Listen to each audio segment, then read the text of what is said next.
Hello everyone, welcome to the channel Study Desk. Today in this video we are going to do the unit 3 of entrepreneurship development.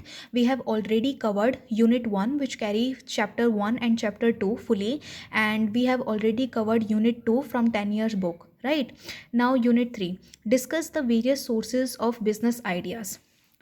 The idea which have the potential of being converted into actual business undertaking are referred to as business plan और business ideas. तो basically वो ideas जिस पर एक business run हो सकता है उसको हम बिजनेस आइडियाज़ बोलते हैं. Business ideas can be said to be within you और within the environment where we all live.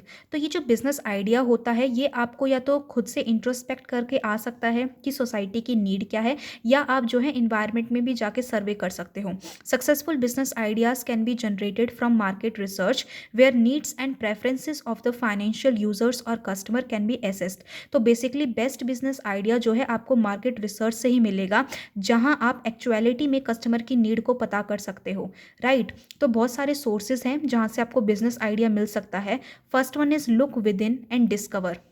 Most of the business problems and solutions therefore emanated out of the discover. जो discoverer होता है या फिर जो हमारा entrepreneur होता है उसने खुद ये प्रॉब्लम फेस की होती है और उसके सॉल्यूशन के लिए ही वो एक एंटरप्राइज शुरू करता है. So if a person wants to come up with a business idea then she must look within and assess her talent, skill, hobbies और vocational to unearth thoughts which could be successfully turned into a business plan. So basically जो ये entrepreneur होता है ये bye introspection कि उनके अंदर talent या स्किल्स है एक पर्टिकुलर प्रॉब्लम के सॉल्यूशन को तैयार करने के लिए, एक एंटरप्राइज को खड़ा करने की, तो उसके बाद ही जो है ये एक एंटरप्रेन्योरियल प्रोसेस को स्टार्ट कर सकते हैं. तो इसके लिए जो आइडिया है वो बेसिकली एंटरप्रेन्योर खुद ही डिस्कवर करता है, right? The second one is keep your self informed. Information about prospective business today is available in plenty. देखिए बहुत सारी इन्फॉर्मेशन जो है एक बिजनेस को शुरू करने के लिए वो हर जगह अवेलेबल है. Internet is a great source of gathering information. Like with the help of internet, people can access those successful business ideas which have been followed all over the world and adopt the same with suitable changes. Internet पे आपको हर तरह की knowledge मिल जाएगी जहां आपको customer की need और want जो है पता चलेगी, जहां आपको एक आइडिया हो जाएगा कि हाँ इस जगह जो है गैप है मार्केट में और हम अपने प्रोडक्ट को लॉन्च कर सकते हैं. Keep up with current events. In most of the cases a business idea is generated by looking up to a current event. Societal happening, business trends, and events can be successfully used as a tool to streamline and sort out the kind of business activities which can be worked upon. देखिए enterprise जो है इस चीज़ पर भी चलती है कि करंट इवेंट में कस्टमर की नीड क्या है. अभी कोविड-19 आया था तो we all need COVID vaccine, तो उसके लिए भी जो है बिजनेस स्टार्टअप किए गए थे एंड बहुत सारे न्यू एक्टिविटीज़ और बिजनेस ऑपरेशंस हुए थे, राइट? उसके बाद आता है इन्वेंटिंग अ न्यू प्रोडक्ट और service. A new invention whether it be a product और service it possesses the merit then can be easily converted into a business idea. वो कोई भी प्रोडक्ट जो कस्टमर को कोई भी फ़ायदा देता है तो उसको आप एज अ बिजनेस आइडिया अपने एंटरप्राइज में यूज़ कर सकते हैं और प्रोडक्ट को डेवलप कर सकते हैं. Often and still, people face difficulty while using a product just because they have not been tailor-made or customized. The marketing environment today demands that the products are specifically made to cater to a specific set of the customer. अगर आप product बनाएं तो आप particularly एक set of customer के लिए बनाएं, एक ऐसे कस्टमर जो आपके प्रोडक्ट की नीड को समझे और उसको कंटिन्यूली परचेज करें, बिकॉज वो एक ऐसे कस्टमर है जो आपकी प्रोडक्ट को एज अ वांट लेकर नहीं खरीदते बल्कि एज अ नीड लेकर खरीदते हैं, right? In this kind of scenario, if a new product or service is invented which cater to a specific set of customer directly, then it can be really to be a potent new business idea. आपको अगर पता चल जाए कि ये market ऐसी है जहां आपके कस्टमर मिल सकते हैं और आप अपने प्रोडक्ट को उनको डिलीवर कर सकते हैं, तो ये एक न्यू बिजनेस आइडिया डेवलप करने में हेल्प करेगा, क्योंकि फिर आपको अपना टाइम वेस्ट नहीं करना पड़ेगा to go to the different market, do different surveys and come upon to know that whether customer need your product और नॉट, राइट? तो आपको जो है न्यू प्रोडक्ट और सर्विसेज को इन्वेंट करने के बारे में सोचना चाहिए, right? to develop a new plan. Exhibition, expo and trade shows. The trade fairs, exhibition, etc. in which new products are displayed with aplomb can be potent idea generator. Generally, these exhibitions showcase products which are newly invented are in demand. Basically, trade shows किए जाते हैं different society में, जहाँ जो new product बने होते हैं वो आपको showcase किए जाते हैं और customer जो है फिर अपनी analyzation से बताता है whether they need need the product और नॉट। अगर एंटरप्राइज को लगता है कि कस्टमर इस प्रोडक्ट को डिमांड कर रहा है तो फर्दर जो है वो उस प्रोडक्ट की जो है प्रोडक्शन शुरू करते हैं और एक न्यू एंटरप्राइज डेवलप करते हैं। Sixth one is brainstorming. Brainstorming basically एक प्रोसीजर होता है जहाँ पे बहुत सारे लोगों को इकट्ठा किया जाता है और उन लोगों का सिर्फ एक ही काम है न्यू आइडियाज़ को सोचना और जो उनके टीम मेंबर है उसके साथ डिस्कस करना, right. Seventh one is industrial and consumer survey. Business and marketing research is a very effective tool for a new entrepreneur and even established ones. अभी जैसे मैंने ऊपर बताया, मार्केटिंग रिसर्च जो है एक बहुत इंपॉर्टेंट पार्ट और रोल प्ले करता है एंटरप्रेन्योर की लाइफ में, राइट। बिकॉज उसी जगह से उसको पता चलता है कि कस्टमर की जो रियल नीड्स है और रियल वांट्स है वो क्या है। Market research gives an idea to the entrepreneur about the needs, desires, and wants of the consumer. With proper structured market survey, the nerve of the customer can be gauged with precision and product service. Desired can be prototype in a similar fashion or desired. और जैसे ही entrepreneur को ये चीज़ पता चलती है तो वो एक प्रोटोटाइप बनाता है उस पर्टिकुलर प्रोडक्ट का, एक मॉडल तैयार करता है और फर्दर प्रोडक्शन उसी लाइन में शुरू कर देता है। तो कहीं ना कहीं ये सारी चीज़ें जो है हेल्प करती है एंटरप्रेन्योर की एक आइडिया को डेवलप करने के लिए और एंटरप्राइज को उसी आइडिया पर चलाने के लिए, right. Now question number 2. The question number 2 is explain in details 4 essential elements required to be tested or checking feasibility of a business idea. Feasibility का मतलब होता है सक्सेस रेट, कि आपने एक बिजनेस आइडिया सोच लिया, अब आपको कुछ ऐसे फैक्टर्स लेकर आने हैं जो ये चीज़ चेक कर पाएँ कि ये जो आपका आइडिया है ये फ्यूचर में जो है सक्सेस होगा या नहीं होगा, तो इसके सक्सेस रेट कितने हैं। So the ideas which have the potential of being converted into actual business undertaking can be referred to as business idea. As we already see, there are 4 essential elements required to test whether or not a potential business idea is feasible. तो बहुत सारे factors है जिससे हमें पता चल सकता है कि जो वो बिजनेस आइडिया है वो सक्सेस होगा या नहीं। First one is what is the product and और service that is the basis for the business. It is a prerequisite to understand the nature and the type of the product or service the entrepreneur has chosen upon. सबसे पहले ये पता लगाना कि जो product है उसका नेचर क्या है, वो कस्टमर की किस हिसाब से हेल्प करेगा, राइट। वो किस डायरेक्शन ऑफ मार्केट को टारगेट करता है, राइट। ये चीज़ें पता करना बहुत ज़रूरी है at the first step. The importance of knowing about a product and service to acknowledge the future capacity of the product service to generate profitability for the company. फिर ये पता करना कि जो प्रोडक्ट है ये इन फ्यूचर आपको कितना प्रॉफिट देगा, क्या वो कस्टमर जो है उसकी जो डिमांड है उसको कंटिन्यू रखेंगे या नहीं, राइट। तो ये चीज़ भी पता करनी बहुत ज़्यादा ज़रूरी है for a business. The nature and type of product and service determines the type of marketing mix that will be followed upon the production of the product is over. तो ये चीज़ जो है हेल्प करती है मार्केटिंग मिक्स को choose करने के लिए। मार्केटिंग मिक्स के अंदर 4 पीस होते हैं। The first one is the product, कि आप जो प्रोडक्ट बना रहे हैं, फिर प्लेस जहाँ आप उसको बेचना चाहते हैं, उसका कैसा प्रमोशन करना चाहते हैं, right. So it's very important to come to know about all the things that is related to the product, जिससे एक एंटरप्राइज को या फिर एक एंटरप्रेन्योर को एक एब्स्ट्रैक्ट आइडिया मिल सके कि उसको जो है ये प्रोडक्ट बनाना चाहिए या नहीं, right. How is the customer likely to be. अब हमने प्रोडक्ट देख लिया कि वो पर्टिकुलर इस नेचर का है, तो अब हम देखेंगे कि whether customer want it or not. After having identified the basic nature and type of the product, the next feasibility which should be checked is customer interfere, कि कस्टमर का क्या कहना है। The company should then start checking on those customer who are highly likely to purchase their product on offer. फिर कंपनी ऐसे customers को ढूंढती है जो उनके प्रोडक्ट को खरीदना चाहते हैं। Specific demographic question like with age group of customer, फिर पता करते कि जो कस्टमर जो उनके प्रोडक्ट को पसंद कर रहे हैं वो किस एज ग्रुप के हैं, उनकी इनकम क्या है, उनका स्टेटस क्या है, whether they are married or not, right. Would likely to use the product and service. This type of feasibility check allow the organization to focus on a specific group of customer rather than wasting all the energy in the entire market. उनको जब अपने target customer मिल जाते हैं तो वो उन्हीं पे ही focus करते हैं rather than wasting time on the other areas of the market. उसके बाद आता है what is the benefit of your product and services to the customer. अब कस्टमर भी राज़ी हैं, प्रोडक्ट भी ठीक है, तो अब हम पता करेंगे कि जो प्रोडक्ट है वो कस्टमर को कैसे बेनिफिट प्रोवाइड करेगा और क्या बेनिफिट प्रोवाइड करेगा। There are numerous varieties and choices of a particular product and services genre already available with the customer. बहुत सारे वेराइटी ऑफ प्रोडक्ट अवेलेबल होते हैं कस्टमर के पास जो उनके पर्टिकुलर नीड्स को फुलफिल करते हैं, right. It is with test of time and actual understanding of the needs of the customer that a particular product find consensus on alignment with the customer. फिर ये पता करना पड़ता है कि whether the customer agree with your product to use or not. A marketer in particular and the manufacturer in general need to understand that the products so manufacturer provide ultimately the customer delight. फिर ये पता करता है market की जो customer है क्या उसको प्लेजर मिल रहा है उस प्रोडक्ट को यूज़ करके या नहीं, जो वो बेनिफिट चाहता था वो उसे मिल रहे हैं या नहीं.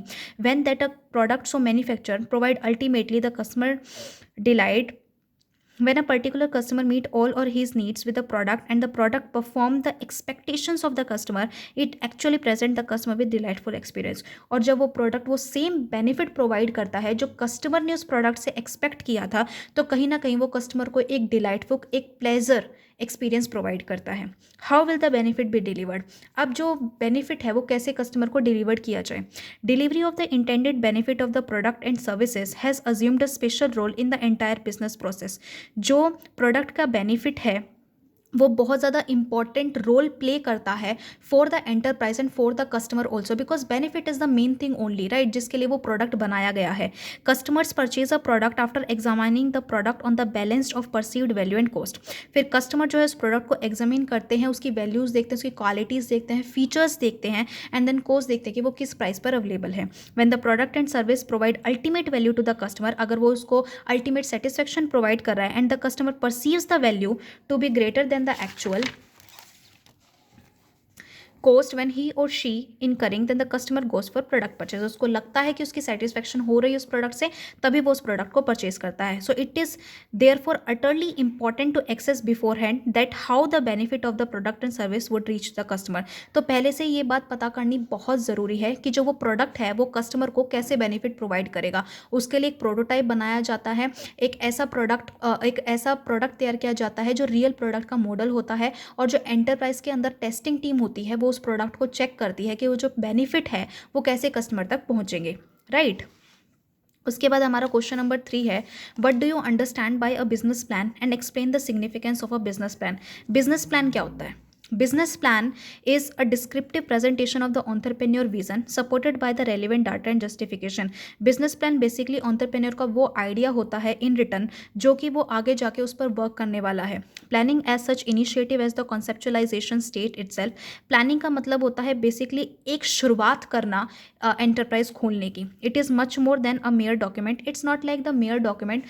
Planning के अंदर बहुत सारी चीज़ें इंक्लूड होती है कि जो आपका एंटरप्राइज है वो किस हिसाब से उसकी स्टार्टिंग होगी, उसका एग्जीक्यूशन कैसे होगा, ऑर्गेनाइजिंग, स्टाफिंग, कंट्रोलिंग, ये सारी चीज़ें प्लानिंग जो है इंक्लूड करते हैं. तो planning is a very important part of an organisation. It present the idea of a product service to be launched along with the relevant customer, industry and market detail, right. It is the process through which the firm answer what to produce. Planning के अंदर होता है कि उनको सबसे पहले क्या बनाना है, where to produce and compete, कहाँ बनाना है, व्हेन टू प्रोड्यूस और किस टाइम उनको प्रोडक्शन शुरू करनी है, फ्रॉम होम टू प्रोड्यूस, वो जो प्रोडक्ट बना रहे हैं वो किसके लिए बना रहे हैं, and how to organise and engineer the same, और वो जो प्रोडक्ट बनेगा वो कैसे बनेगा, राइट. तो significance of business plan.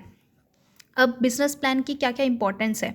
It ensure channelisation of efforts in physical venture. एक बार अगर आपको पता चल गया कि आपको इस प्रोडक्ट के लिए काम करना है, तो जो कस्टमर के लिए अगर आपको काम करना है तो पर्टिकुलर एंटरप्राइज के जितने भी आपके एम्प्लॉयज़ हैं उनके जो एफर्ट्स है वो एक सेम डायरेक्शन में लगने शुरू हो जाते हैं, जिससे सबको अपनी ड्यूटी क्लियर हो जाती है और एक फ्लेक्सिबल मैनर में आपकी जो एंटरप्राइज है वो वर्क करती है. It gives a clear and precise direction to the efforts of an entrepreneur for a specified period of time. वही सेम बात कि आपके जो डायरेक्शन ऑफ एफर्ट्स है वो एक सेम वे में मूव करते हैं, जिससे सबको कोई कन्फ्यूज़न नहीं होता बाद में और कोई कॉन्फ्लिक्ट्स क्रिएट नहीं होते. It helps in identifying strength and weakness of the venture along with upcoming opportunities and threat.